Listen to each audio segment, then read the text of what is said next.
Aujourd'hui, en fait, on va parler de ce qu'on appelle les outils no-code. Euh, Vous avez tous un projet entrepreneurial ou même une entreprise déjà lancée. Et pour la plupart, je pense, vous avez été confronté à un moment à un problème de dire, voilà, j'ai besoin de compétences techniques parce que j'ai besoin d'une application mobile, d'une plateforme web ou même simplement d'un site web. Et à ce moment-là, effectivement, si on n'a pas les compétences dans son équipe, c'est un problème. Ce que je vais vous montrer aujourd'hui, c'est qu'il existe désormais des outils qui vont vous permettre de développer votre propre application mobile, votre propre plateforme et voire même bien sûr un site web sans être développeur et sans avoir des compétences de codeur. Donc voilà, je pense que ça va quand même vous parler pour ceux qui ont été dans ce cas. Je m'appelle François, je suis CTO chez Be My Desk. On propose des parcours de formation personnalisés. Et donc aujourd'hui, moi je suis développeur de formation, passionné de nos codes et on va un peu découvrir cet univers-là qui, je pense, vous sera bien utile pour avancer dans votre entreprise, dans votre projet.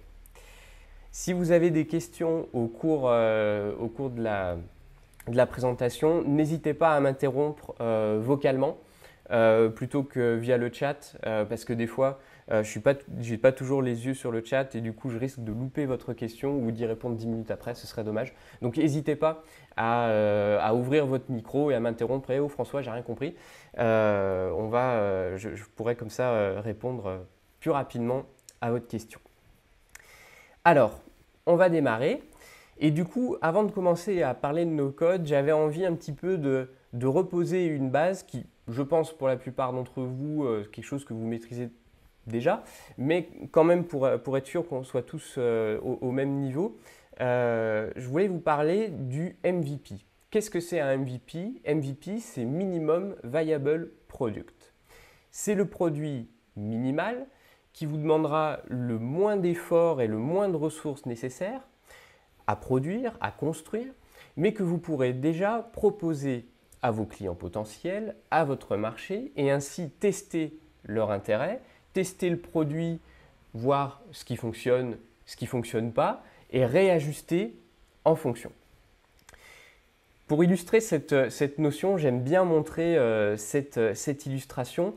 On voit ici deux méthodes pour construire un projet, pour construire un produit. On a une première méthode que j'appellerais traditionnellement une méthode en cascade, où là on va chercher à construire une voiture classique. Donc là on a déjà notre objectif en tête, notre produit en tête, on veut construire une voiture. Et donc à ce moment-là, on va avoir différentes étapes pour construire la voiture. Une roue, deux roues, un début de carrosserie et enfin la voiture. Le problème avec cette méthode-là, c'est que notre client, il n'a l'occasion de tester le produit qu'à la toute fin du processus, une fois qu'on a tout terminé. Donc effectivement, il est satisfait, il a sa voiture, mais est-ce qu'on n'aurait pas pu mieux faire? Et en fait, oui, on aurait pu mieux faire. C'est la seconde méthode que vous voyez en dessous, que j'appelle une méthode itérative ou parfois on pourra appeler ça une méthode agile, où là, en fait, à chaque étape du processus, à chaque étape de la construction du produit, on va proposer au client de le tester pour avoir son avis. Donc vous voyez qu'à la première étape, on a un skateboard. Alors effectivement, on est très loin de la voiture, ce n'est pas tout à fait ce que le client veut, mais déjà, on a déjà quelque chose qui est utilisable et fonctionnel. Et ça, c'est hyper important, parce que ça va nous permettre de récolter des retours de sa part sur voilà, ce qui est bien, ce qui n'est pas bien, ce qu'il aimerait voir après. Et c'est pour ça qu'ensuite, étape par étape, de manière itérative, on va améliorer ce produit, on va passer ensuite à la trottinette, au vélo, à la moto et enfin, en dernière étape, à la voiture. Ce qui est intéressant de noter, c'est qu'à la fin de ce processus, vous remarquez qu'on n'obtient pas tout à fait le même résultat. On a ici une voiture décapotable, contrairement à une voiture classique, comme on avait plus haut.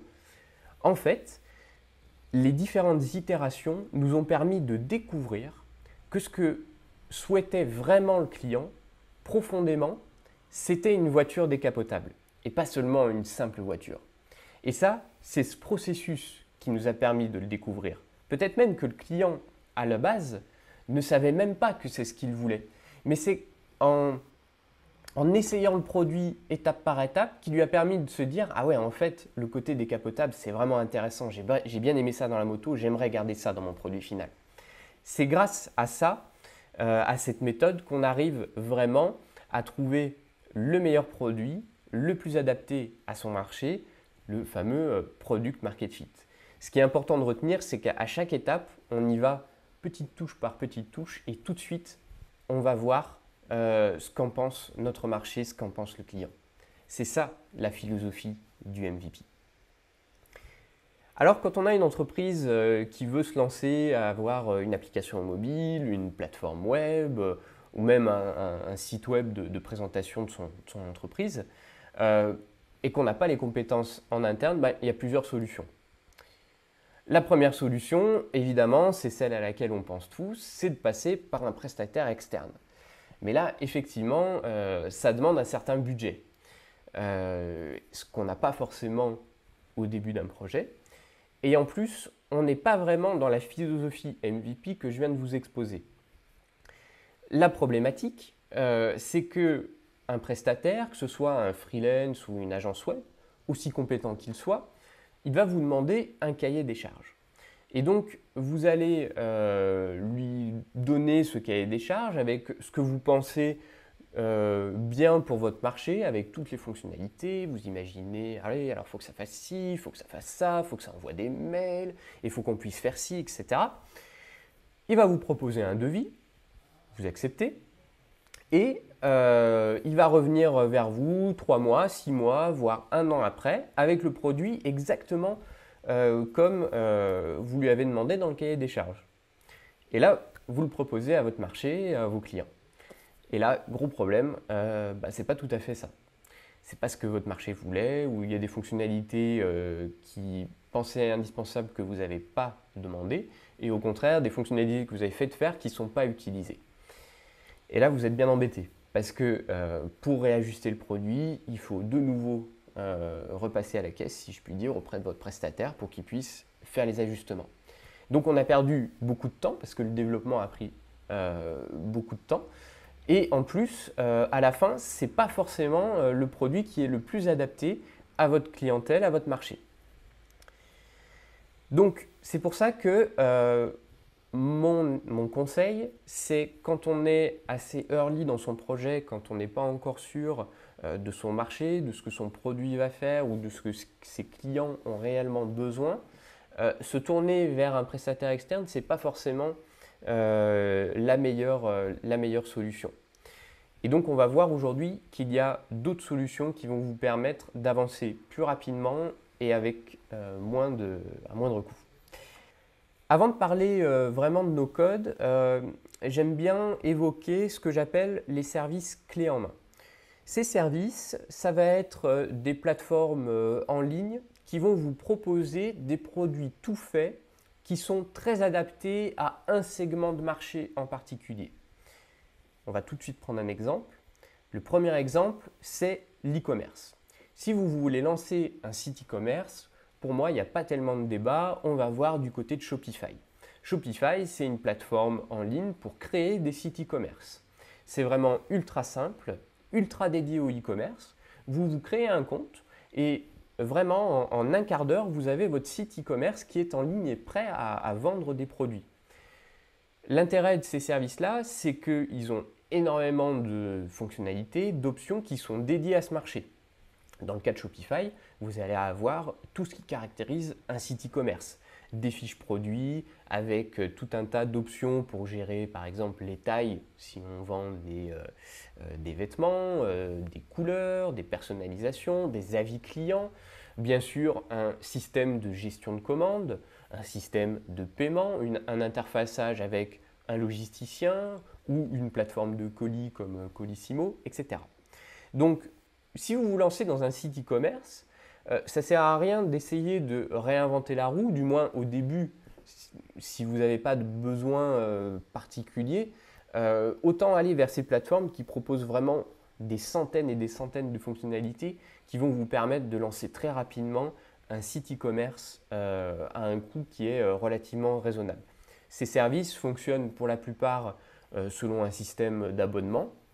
Donc en fonction des paliers de l'abonnement, vous avez plus ou moins de fonctionnalités. Mais une fois que vous avez cet abonnement, vous avez votre site qui est entièrement géré par Shopify et qui font en sorte que ça fonctionne bien, que vous teniez la charge, etc., etc. Dans le même ordre d'idée, si vous vous lancez sur le marché des marketplaces, un peu à la Vinted ou Le Bon Coin, là pareil, vous avez une plateforme qui s'appelle ShareTribe qui est dédiée à la création de marketplaces. Pareil, vous avez toutes les fonctionnalités typiques de la marketplace, à savoir la gestion des comptes vendeurs et la gestion des comptes acheteurs, avec un interfaçage avec un système de paiement qui va permettre de gérer les paiements tripartites, c'est-à-dire entre un acheteur, un vendeur et vous, la plateforme, qui allez prendre une commission. Ça gère aussi, par exemple, les produits artisanaux, les produits d'occasion, mais ça gère aussi le cas un peu plus spécifique à la Airbnb, où on est sur un système de location d'espace à la journée ou à la semaine. Toujours dans ces services clés en main, si vous vous lancez, par exemple, dans la formation en ligne, là, par exemple, vous avez la plateforme qui s'appelle Thinkific, qui est vraiment dédiée à ça, qui va vous permettre très facilement de créer un cours en ligne, de télécharger vos vidéos, d'ajouter des quiz, d'ajouter des documents en PDF et même avoir à la fin de générer un diplôme automatiquement. Donc là, on est vraiment sur la formation. Donc voilà, donc ces services clés en main, je vous conseille vraiment d'aller voir de ce côté-là, si vous êtes sur ces segments de marché-là, parce que c'est des produits qui sont vraiment dédiés à ces activités, à ces marchés, et qui sont vraiment très bien faits.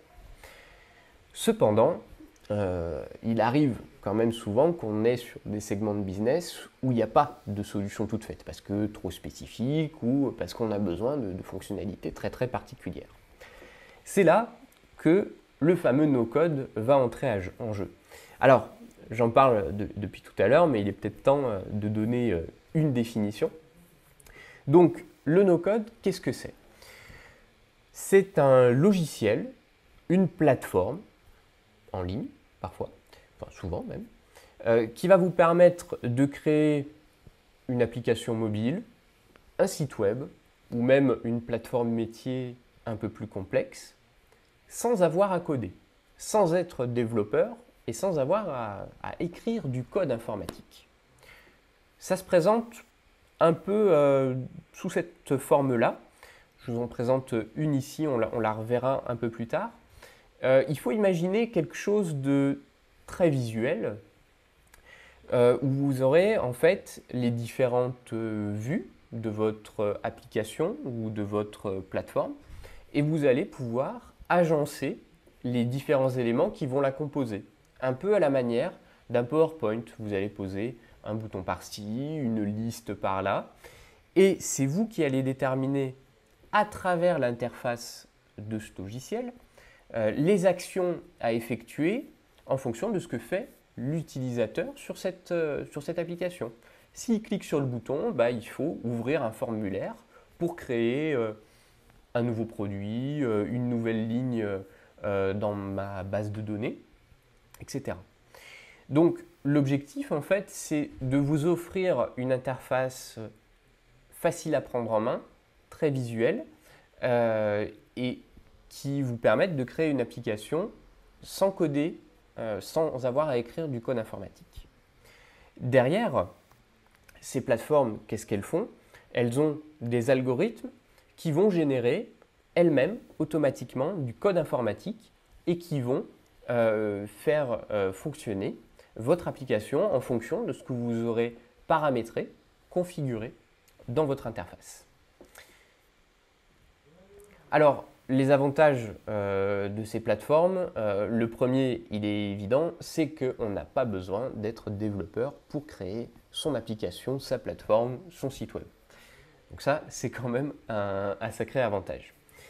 Deuxième avantage, c'est que vous gagnez beaucoup de temps, même par rapport à un développeur expérimenté qui lancerait un projet en mode codage classique. En fait, ces plateformes, elles proposent tout un tas de briques qui sont d'ores et déjà prêtes à l'emploi. On a bien sûr un système de base de données où on va pouvoir structurer ces données et déterminer la façon dont elles sont stockées. Donc ça, c'est vraiment le nerf de la guerre pour toute application, puisque la plupart des applications, ça consiste à entrer des données, saisir des données et ensuite à les récupérer pour les afficher dans une interface. Donc ça, c'est déjà tout prévu dans l'application. On a aussi souvent des briques toutes prêtes d'authentification utilisateur, donc création de compte, connexion, oubli de mot de passe. Tout ça, ce sont des choses qui sont toutes prêtes à l'emploi dans ces plateformes et que vous n'avez qu'à utiliser. Alors que dans un projet logiciel classique, c'est généralement ces phases de démarrage qui sont quand même assez longues. Et même pour des développeurs chevronnés, c'est des choses qui peuvent prendre tout de suite plusieurs jours, voire plusieurs semaines, avant d'être en place et de commencer véritablement le travail sur votre véritable métier, sur votre véritable application. Donc c'est aussi un gain de temps considérable. Et enfin, troisième avantage, la plupart de ces plateformes vont héberger votre application, elles vont faire exécuter le code qu'elles ont généré sur leur propre serveur, sur leur propre plateforme. Ce qui veut dire que vous n'avez pas à vous soucier d'aller louer un serveur chez OVH ou chez Amazon Web Services. Vous n'avez pas à vous soucier du jour où le data center il va brûler. Vous n'avez pas à vous soucier non plus de est-ce que je vais tenir la charge le soir où je passe dans Capital. Ça, c'est des choses qui sont gérées par ces plateformes no-code. Leur promesse, en fait, c'est que vous n'avez pas à vous en soucier, c'est eux qui gèrent, ils connaissent leur métier. Et donc, ils font en sorte que votre application fonctionne, tienne la charge et qu'il n'y ait pas de bug. Enfin, de bug de leur côté, autre que celui que vous auriez introduit en faisant une mauvaise configuration. Mais voilà. Donc, encore une fois, comme pour les services clés en main qu'on a vus auparavant, ça fonctionne sous un système d'abonnement. Vous êtes abonné et vous avez accès à leur outil de création d'application. Et ensuite, ça comprend aussi l'hébergement de votre plateforme et l'exécution de votre plateforme. Donc, toujours pareil, en fonction des paliers d'abonnement, vous allez avoir plus ou moins de fonctionnalités, plus ou moins d'espace de stockage pour votre base de données ou pour les fichiers que les utilisateurs vont pouvoir télécharger. Voilà. Donc, au niveau des abonnements, la plupart ont des offres gratuites qui vont vous permettre de tester la plateforme de création, donc pour pouvoir mettre un petit peu les mains dedans et voir ce qu'il est possible de faire après. Mais ensuite, une fois que vous allez vouloir passer en production, c'est-à-dire proposer votre application à des vrais utilisateurs, il va falloir passer à un abonnement. Donc là, on est sur des paliers de base, on est en général aux alentours de 30 $ par mois. Mais ça peut monter à 100 $, voire 200 $ en fonction de votre charge ou si vous avez besoin de fonctionnalités supplémentaires. Mais on est dans ces eaux-là. Alors, c'est un coût, bien sûr, 50 € par mois. Quand on est une boîte qui se lance, c'est pas négligeable. Mais il faut vraiment mettre ça en regard avec le coût d'un développement logiciel classique auprès d'un freelance ou d'une agence web, qui en plus vous facturerait forcément de la maintenance logicielle pour pouvoir justement maintenir le serveur et aussi corriger les bugs quand il y en a. Alors, je vous ai parlé des avantages de ces plateformes, mais il y a également beaucoup d'inconvénients, sinon les développeurs comme moi seraient assez rapidement au chômage. Le premier inconvénient, c'est que vous êtes quand même limité par les possibilités de la plateforme. Je m'explique.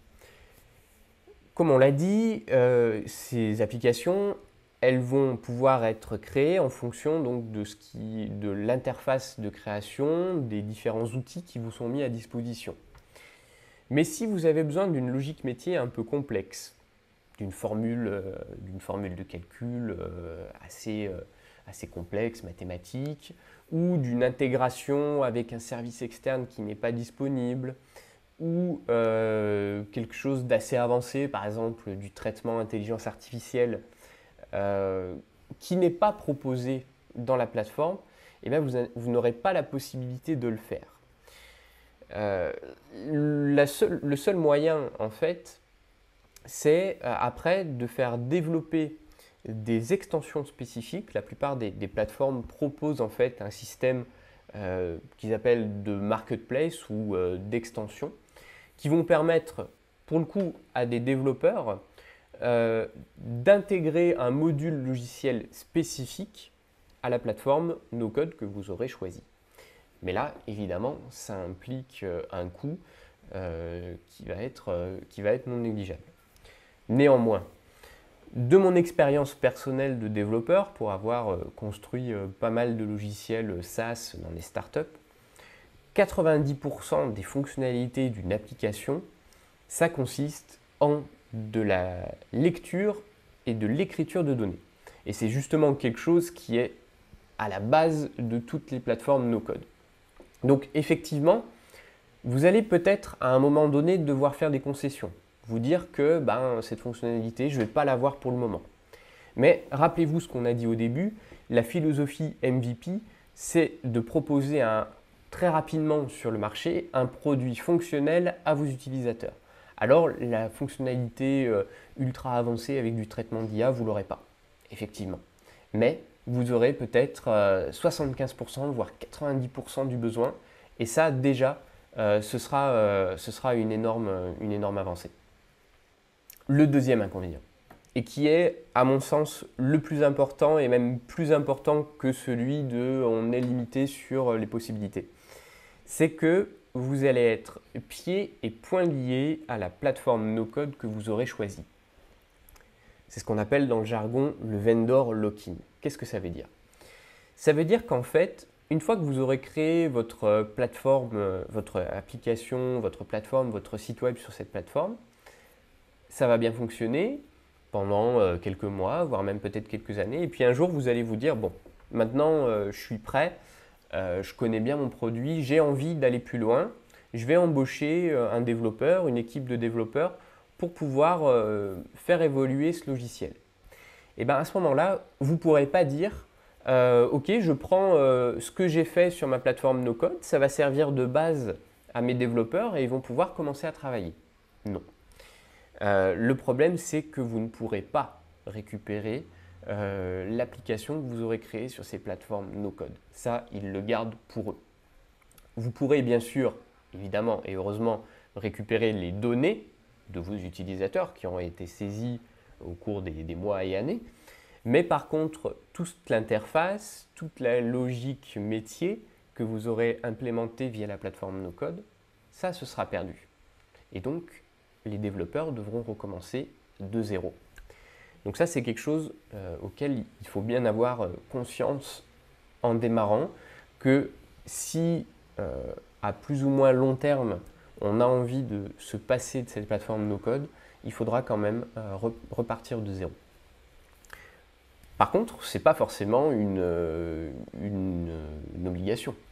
Il y a des business qui se lancent sur du no-code et qui restent sur du no-code parce que finalement, la plateforme, elle correspond exactement à leurs besoins et il n'y a pas de besoin d'aller plus loin et de coder quelque chose, une plateforme maison, une application maison. Donc, ça peut aussi être une solution valable sur le long terme. Mais quand même, il faut en avoir conscience. Alors du coup, quelques exemples quand même de plateformes no-code que je divise en 3 catégories. La première catégorie, c'est ce que j'appelle les site builders, c'est-à-dire des outils pour créer des sites web. Là, on est vraiment sur un point de présence sur le web, de créer son site web, de présentation de son produit ou de son entreprise. Vraiment une question de visibilité. Donc là, je vous en ai mis 3 parmi les plus connus, Webflow, Wix et UMSO. Donc ça, ce sont des plateformes en ligne qui vont vous permettre de créer un site web. Dans le cas de Webflow, c'est même très apprécié des designers, donc même pour des gens qui sont un peu plus avancés là-dedans, ils y trouvent leur compte parce qu'on peut vraiment aller très loin et faire des très beaux sites avec Webflow. Wix, c'est son principal concurrent, ils sont à peu près similaires en termes de fonctionnalités. Et enfin, UMSO, qui est mon petit chouchou. C'est vraiment un outil qui est vraiment sympa, que je vous invite à regarder, qui va vous permettre de créer une landing page, donc une page de présentation de votre projet, de votre entreprise, vraiment en quelques minutes. Et c'est extrêmement guidé, avec des blocs très bien définis, prédéfinis, des jeux de couleurs prédéfinis. Et ça va vous permettre vraiment en une demi-heure d'avoir un premier site web qui est vraiment très professionnel, qui présente parfaitement votre entreprise et qui est vraiment ultra exploitable, ultra rapide. On peut même ajouter des formulaires de contact, un blog également. Donc là, si vous avez besoin de créer très rapidement un site qui ressemble à quelque chose en très peu de temps, allez voir du côté d'UMSO, c'est vraiment super bien fait. C'est très facile à prendre en main. Donc c'est vraiment top. Comme je le disais, donc ces plateformes, elles vont héberger votre site sur leur propre serveur. Que ce soit Webflow, Wix ou UMSO, ça marche comme ça. Donc encore une fois, c'est toujours une logique d'abonnement. L'abonnement vous donne accès à l'outil de création et à l'hébergement de votre site. Évidemment, le jour où vous arrêtez de payer l'abonnement, votre site n'est plus en ligne. Donc voilà, c'est un coût qu'il faut envisager et regarder, mais encore une fois, par rapport au coût qui vous serait demandé par un freelance ou une agence web pour vous mettre en place un simple site WordPress sur un serveur hébergé chez OVH et qu'en plus vous payez la facture d'OVH et que le jour où le serveur est brûle, vous n'avez plus de site pendant une semaine, voilà, faut regarder ça aussi. On est là en fait vraiment dans une logique, ça rejoint un peu la problématique du cloud, c'est-à-dire qu'on délègue totalement toute la notion d'hébergement et de gestion du serveur. Ce qui est extrêmement bénéfique quand on n'a pas de compétences techniques en interne. C'est important en fait de déléguer ça à des personnes dont c'est le métier et qui savent le faire. Et c'est aussi un souci en moins pour vous. La deuxième catégorie d'outils no-code, c'est ce que j'appelle les app builders. Donc là, on est vraiment dans le cœur du no-code. C'est ce qui va vous permettre de créer des véritables applications mobiles, des vraies plateformes web métiers, avec de la logique complexe, de la création de données, de l'insertion de données, de la lecture de données. Il y a donc Adalo, que je vous ai montré rapidement tout à l'heure, mais on le reverra à la fin, qui lui est assez orienté pour la création d'applications mobiles, que ce soit iOS ou Android, et en plus qui permet véritablement de créer une application qui va être publiable sur les App Store, donc sur l'App Store d'Apple ou sur le Play Store de Google. Donc ça, c'est vraiment hyper intéressant parce que vous allez vraiment avoir une véritable application que les gens pourront installer depuis leur smartphone. Évidemment, on ne peut pas parler de no-code sans parler de Bubble, qui est vraiment le leader sur le marché. C'est la plateforme la plus complexe qui va vous permettre de faire le plus de choses. On est là sur de la plateforme web métier. Mais là, on va pouvoir implémenter vraiment beaucoup de logique métier avec des bases de données complexes, des intégrations externes avec d'autres services, des API. Donc, vraiment un outil très complet et très complexe qui permet vraiment de faire de belles choses.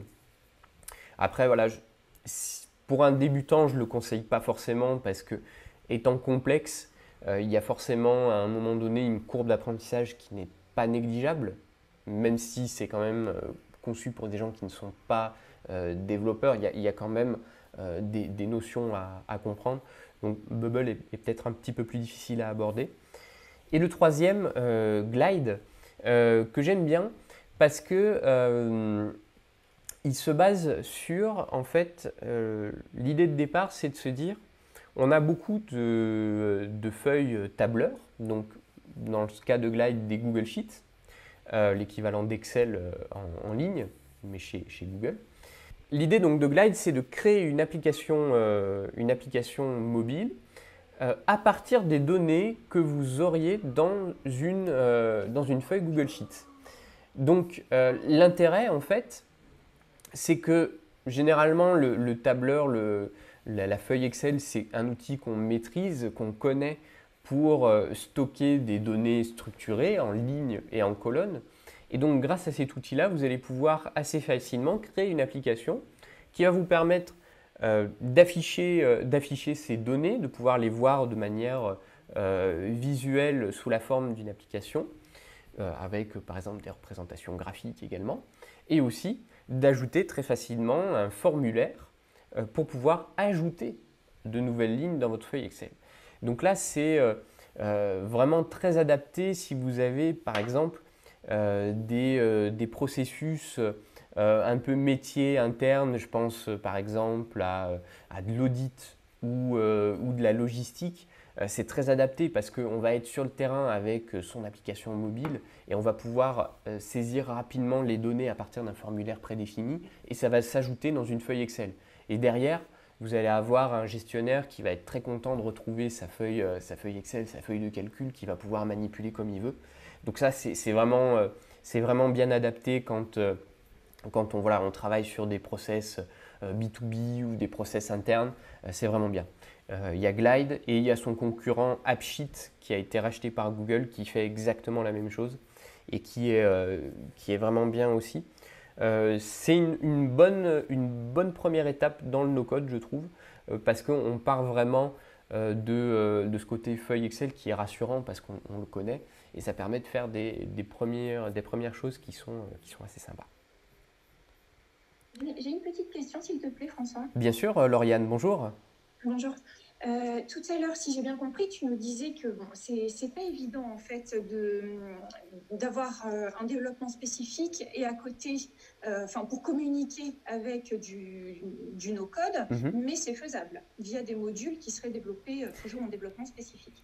Alors, il faut bien distinguer les deux. Quand je dis module externe, ça va être par exemple, vous avez, je ne sais pas, un logisticien par exemple qui a une façon très particulière de recevoir les données d'une commande par exemple.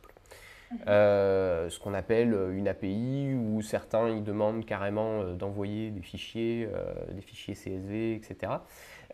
Donc là, généralement, la plateforme, évidemment, elle ne saura pas faire cette chose-là bien spécifique.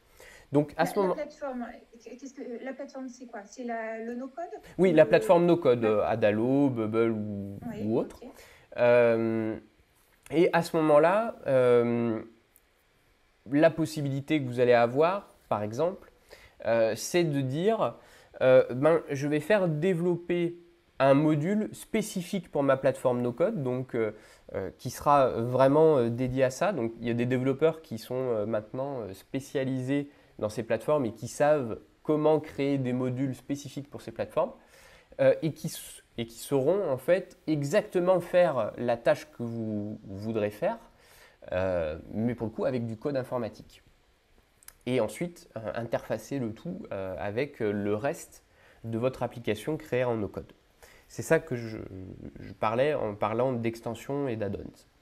En revanche, on me pose parfois la question, si vous avez déjà une application qui a été développée avec du code traditionnel, type voilà, une plateforme en PHP ou une application mobile qui est déjà présente sur le store, là, en revanche, vous n'allez pas pouvoir mélanger les deux. C'est-à-dire que les deux sont vraiment séparés. C'est deux applications différentes.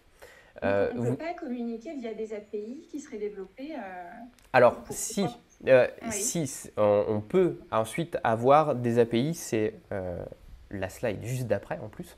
Ah, d'accord. Mais ce que je veux dire, c'est qu'il ne faut pas s'attendre à se dire j'ai une application sur mon mobile où il y en a un bout qui est fait avec du code traditionnel et un bout qui est fait avec du no-code. Ça, ce n'est pas possible. Si vous avez deux plateformes, une qui est en code traditionnel et une en no-code, et que vous voulez faire communiquer les deux, par exemple pour échanger des données, là oui, on va pouvoir avoir une API et faire communiquer les deux.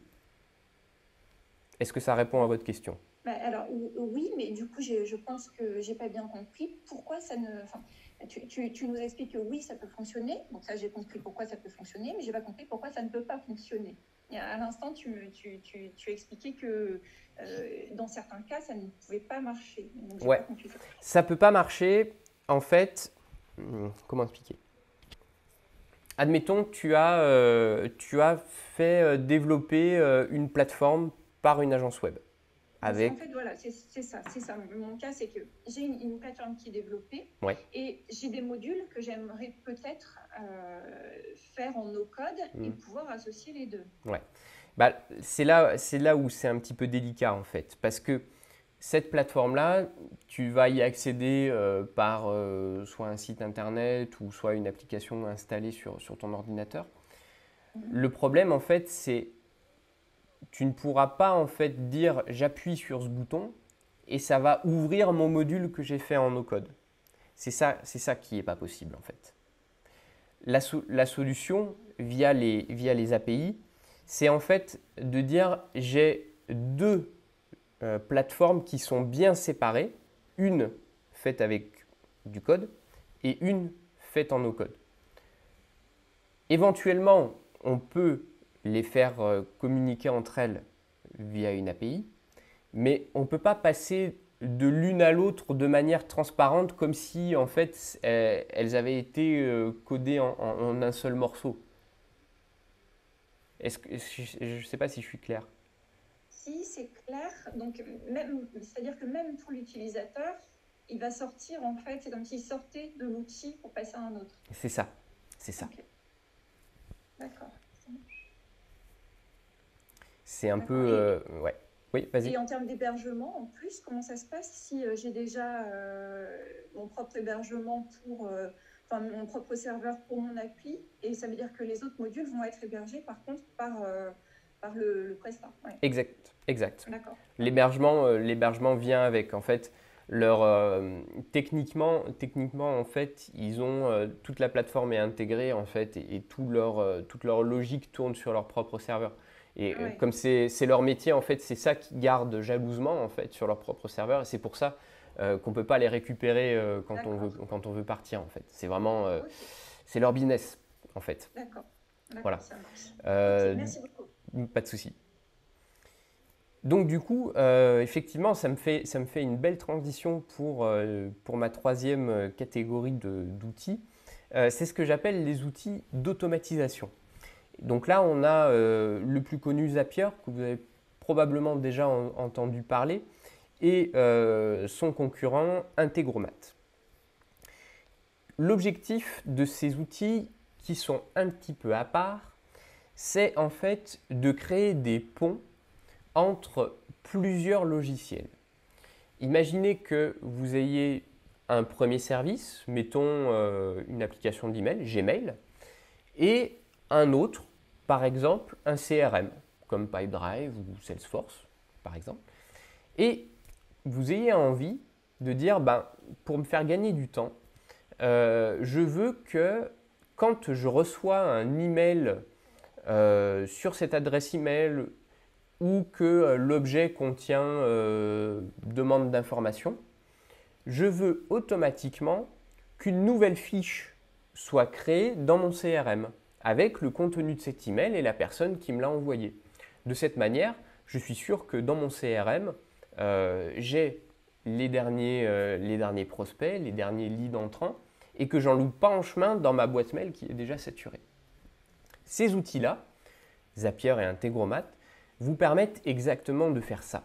C'est-à-dire que vous allez pouvoir composer ce qu'on appelle des automatisations ou des workflows automatisés pour intégrer un service A à un service B ou C en fonction de certaines conditions et de certaines choses qui se passent. Généralement, vous avez un déclencheur, ou trigger, je reçois un mail et une action qui se produit en face. Je crée une fiche dans mon CRM. Donc ça, c'est le cas, un cas très simple, un déclencheur, une action, mais on peut avoir des choses évidemment beaucoup plus complexes. Quelque part, c'est un petit peu l'API, on parlait d'API tout à l'heure, pour les non-codeurs. Alors, une API, qu'est-ce que c'est? Une API, c'est en fait une porte d'entrée qui va permettre à un logiciel d'ouvrir ses données à d'autres logiciels. Et généralement, les développeurs, ils aiment bien les API. Parce que si vous avez un premier service qui donne accès à ces données, vous allez pouvoir les récupérer pour en faire d'autres choses et pour en faire des choses très intéressantes. Typiquement, là, on utilise l'API de Gmail pour récupérer le contenu du mail et on utilise l'API de mon CRM pour faire rentrer des nouvelles données à l'intérieur. Et ça, c'est extrêmement intéressant. Lauriane, tout à l'heure, on parlait de votre plateforme qui est déjà développée. Donc, si votre plateforme, il y a une API, grâce à ces outils-là, vous allez pouvoir créer, sans avoir à coder, sans avoir à passer par un développeur, des automatisations par rapport à ce qui se passe sur votre plateforme. J'ai une nouvelle ligne de commande qui se crée, j'ai un nouvel utilisateur. Qu'est-ce que je veux faire? J'ai envie d'envoyer un email. J'ai envie que ça crée une nouvelle ligne dans une feuille Excel, par exemple. C'est hyper intéressant et en plus, c'est utilisé par même des entreprises qui ont des équipes de développeurs en interne. On a accompagné notamment une agence qui est spécialisée dans les sites e-commerce. Donc leur travail, c'est de créer des sites e-commerce. Et ils avaient une problématique qui était que, en fait, il y avait beaucoup de clients qui demandaient des petits processus métiers pas très compliqués, mais qui étaient importants pour eux. Notamment, ils avaient le cas d'un client qui voulait que tous les matins, sur sa boîte mail, ils reçoivent le résumé des commandes de la veille dans une feuille Excel. Avant les outils d'automatisation comme Zapier et Integromat, ça nécessitait 1 voire 2 jours de développement pour un développeur pour pouvoir créer donc cet interfaçage entre le site e-commerce, ensuite bricoler une feuille Excel avec du code informatique et l'envoyer par email. Donc ça prenait 2 jours de développement. Et en plus, derrière, ça créait vraiment de la maintenance applicative et sur le long terme, c'était compliqué à maintenir.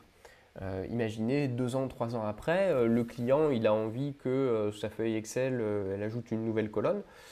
Probablement que le développeur qui avait fait le processus, il est déjà parti. Il n'a pas expliqué comment il avait fait. Le code il est mal fait parce qu'il fallait le faire rapidement. Il y a des bugs, etc. Donc ça crée vraiment une charge importante pour l'équipe de développement pour en plus des choses qui n'ont pas vraiment de valeur ajoutée. Ces processus-là, ils sont extrêmement simples et en termes de code, ça n'ajoute pas beaucoup de valeur. Et en fait, ils sont en train de migrer la plupart de ces processus sur Integromat. Et donc, du coup, ça leur permet de créer ce genre de choses extrêmement rapidement et de manière à ce que, en fait, dans le futur, on puisse les faire évoluer très, très rapidement. Donc voilà, là si on devait retenir quelque chose de cette catégorie, c'est que Zapier et Integromat, c'est vraiment ce qui va vous permettre d'ouvrir votre logiciel, y compris une solution que vous auriez développée en no-code avec Adalo ou Bubble, avec d'autres services. Et ça, c'est vraiment ce qui fait la force de ces outils-là, c'est en fait de l'interfacer à plein d'autres choses pour gagner beaucoup de temps sur beaucoup de processus. Voilà un petit peu pour cette présentation des différents outils no-code. Ce que je vais vous proposer maintenant, si vous le voulez bien, c'est que je vous montre un petit peu concrètement à quoi ça ressemble une plateforme no-code. Donc là, pour le coup, on va voir Adalo. Et pour vous montrer un petit peu, en quelque sorte, la philosophie de ces outils-là, et vous montrer en fait qu'est-ce qu'il est possible de faire en quelques minutes avec ce type de plateforme. OK? Allez.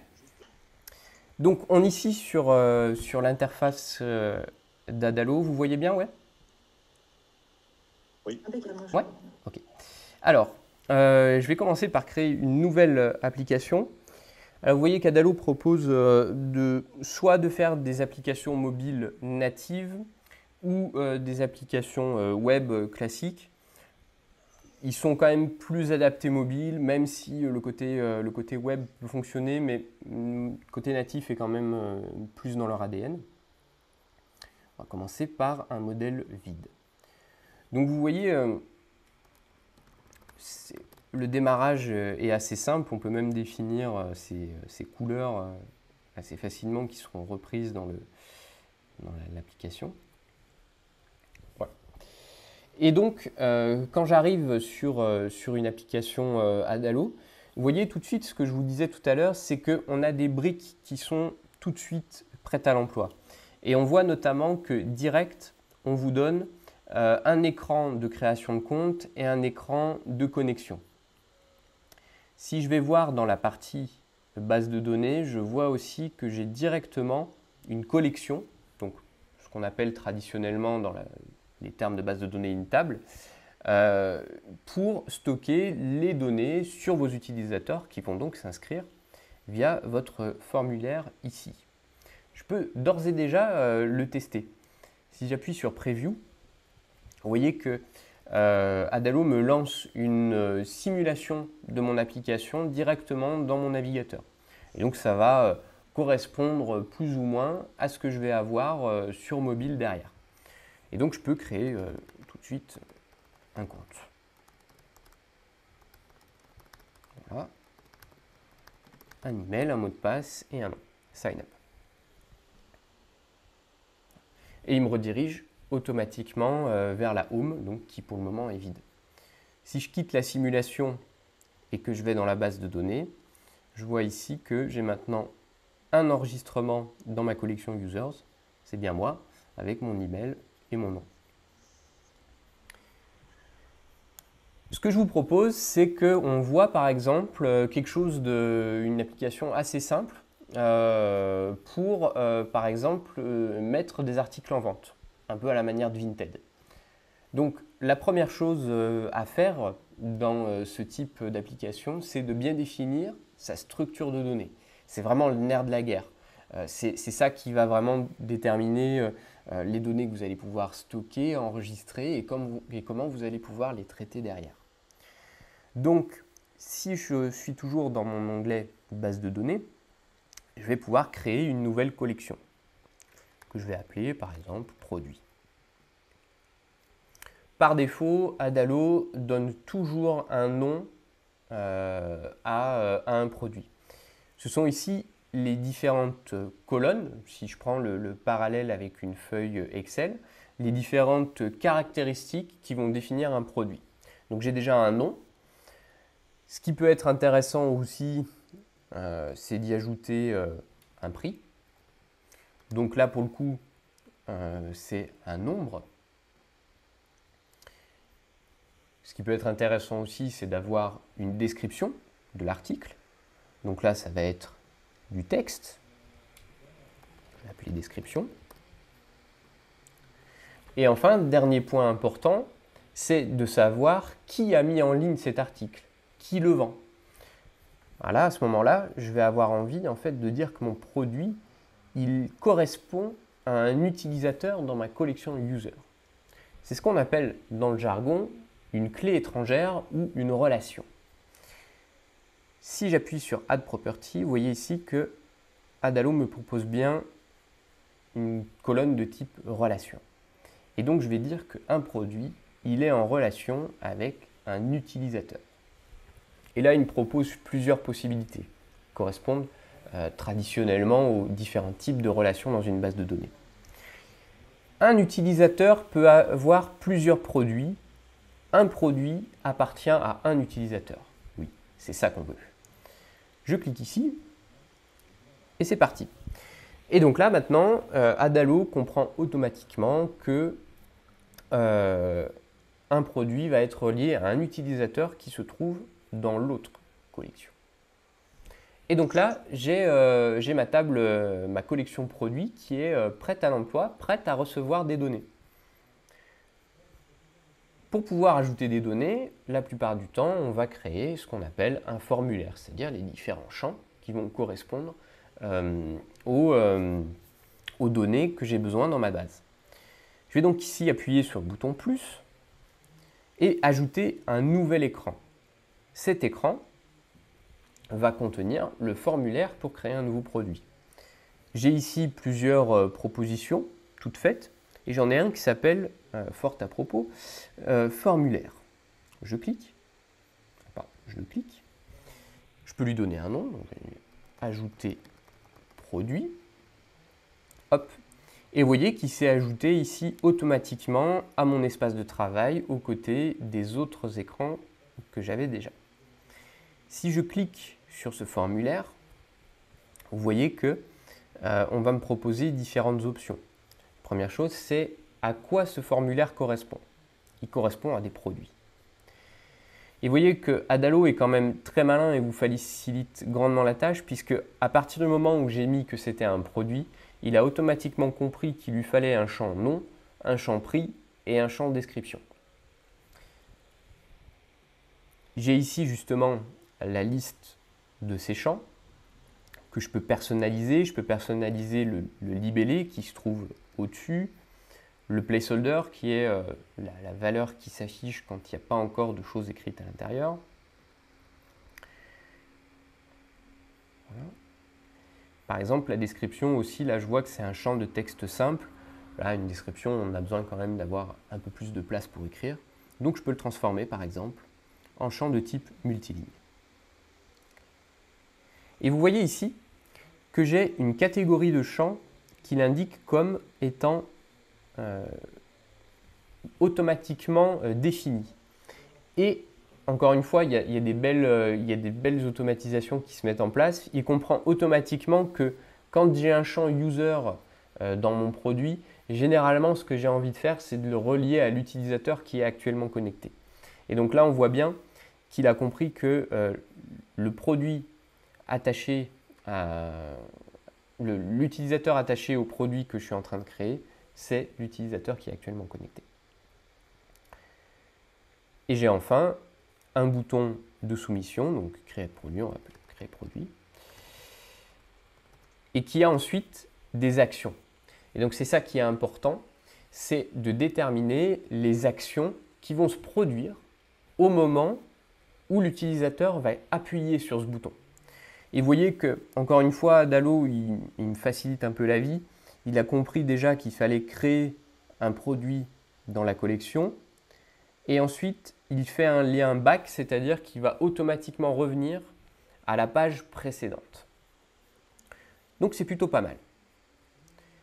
J'ai donc ici ma page ajouter produit, mais vous remarquez qu'en fait, elle est liée à aucun autre écran. Elle est ce qu'on appelle orpheline. On va donc créer un bouton pour pouvoir relier la home à ajouter produit. On va donc retourner sur le bouton plus et on va ajouter un bouton qui est assez traditionnel, du moins dans l'univers Android, c'est l'action bouton qu'on trouve en bas à droite. voyez qu'une fois que j'ai sélectionné le composant que je voulais ajouter dans mon interface, il se trouve ici sous ma souris et je peux donc le déplacer et le placer à ma guise avec des petites règles bien utiles pour être bien calé.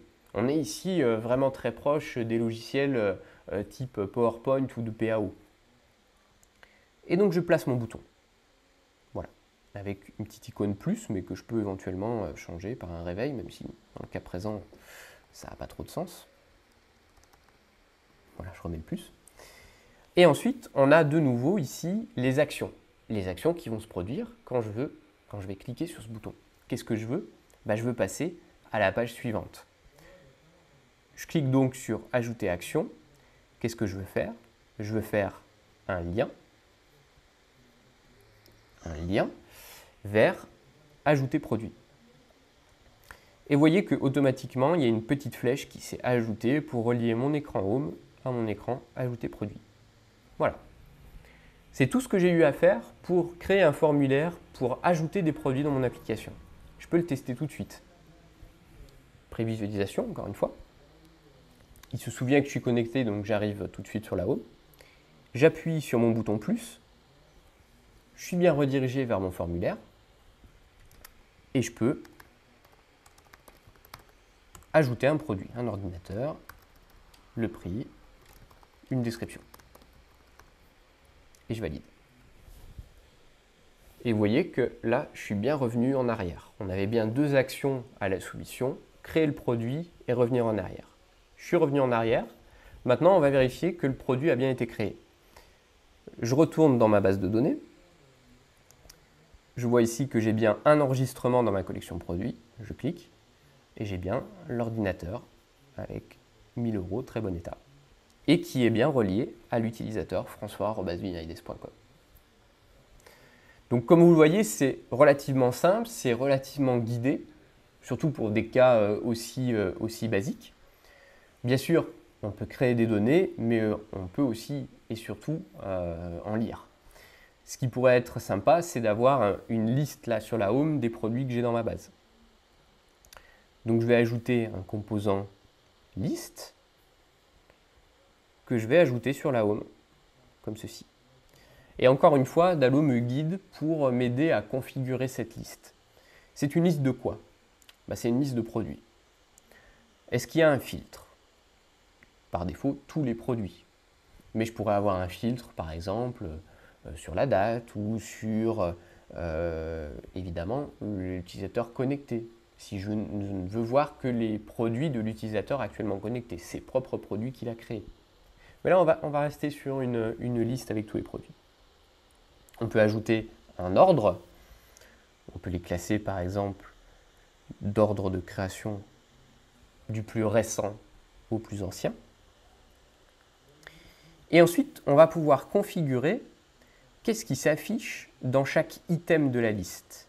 On voit ici que, par défaut, Adalo a tout de suite mis le nom du produit comme titre de la liste.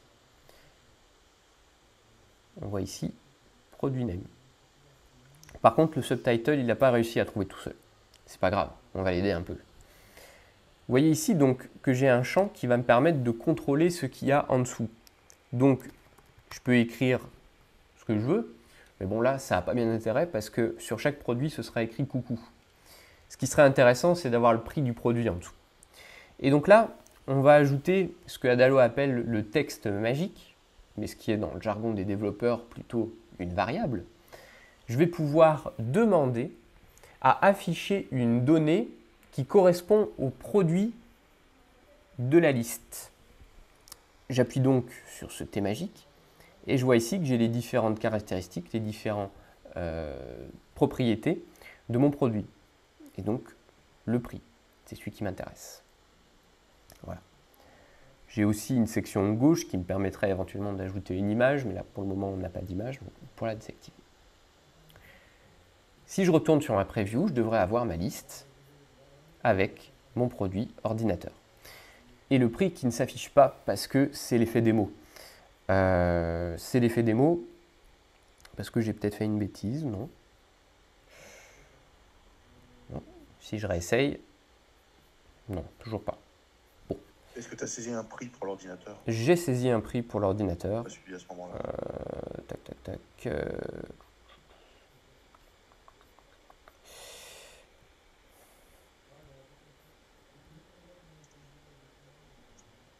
Voilà, ça y est. Donc, on a bien le prix ici. Et en plus, du coup, je n'ai pas expliqué ce que je faisais, mais vous voyez que en plus, j'ai possibilité de configurer des options de formatage pour, par exemple, un nombre. Parce qu'un nombre, ça peut être une valeur numérique, mais ça peut être aussi, comme dans le cas présent, une valeur monétaire. Et donc, je peux définir que ce nombre doit être affiché comme une valeur monétaire avec une devise en euros. Et donc là, du coup, j'ai bien ordinateur 1000 euros. Si j'ajoute un nouveau produit, normalement, il va s'ajouter automatiquement dans ma liste. Décidément, aujourd'hui, j'ai pas beaucoup de chance. Voilà. Hop. Alors, on va ajouter un smartphone, par exemple. Je crée. Hop. Et vous voyez, je suis revenu en arrière et la liste s'est automatiquement mise à jour. Et le smartphone que je viens de créer s'est ajouté au-dessus, puisqu'on avait défini un ordre d'affichage du plus récent au plus ancien. Voilà un petit peu les bases d'Adalo, mais c'est aussi valable pour la plupart des plateformes no-code qui fonctionnent comme ça, avec un système d'interface très visuel. Comme vous l'avez vu, l'objectif, c'est premièrement de définir correctement sa structure de données. C'est vraiment ce qui est nécessaire pour que votre application fonctionne et puisse faire quelque chose d'utile. Et ensuite, agencer ces différents éléments dans son interface, agencer ses formulaires, ses boutons, ses listes, etc. Et ensuite, définir les actions qui se produisent en fonction des actions des utilisateurs. Donc je vous remercie, merci beaucoup François pour le temps consacré. Ben, avec grand plaisir, merci, merci Marianne pour l'invitation. J'espère que ça aura permis d'ouvrir un petit peu l'horizon sur ces sujets-là. Hein. Comme disait Marianne, n'hésitez pas à me contacter si vous avez d'autres questions. Moi, c'est toujours un plaisir d'échanger sur des sujets techniques. Si j'ai un conseil à vous donner avant de partir, n'hésitez pas à aller essayer ces plateformes, à bricoler, à voir par vous-même ce que vous pouvez faire. Vous verrez que assez rapidement, vous allez vous y mettre dedans et ça peut vraiment vous aider à accélérer votre business. Donc voilà, essayez. Je pense que c'est le conseil que je donnerais. Merci à tous. Merci beaucoup. On va pouvoir clôturer ce meet-up et voilà, je vous transmets par email les coordonnées de François et voilà, on est à votre disposition pour toutes vos questions. Merci beaucoup, merci Marianne, merci François. Merci à tous pour votre attention. Merci, Bonne journée, au revoir. Au revoir. Au revoir.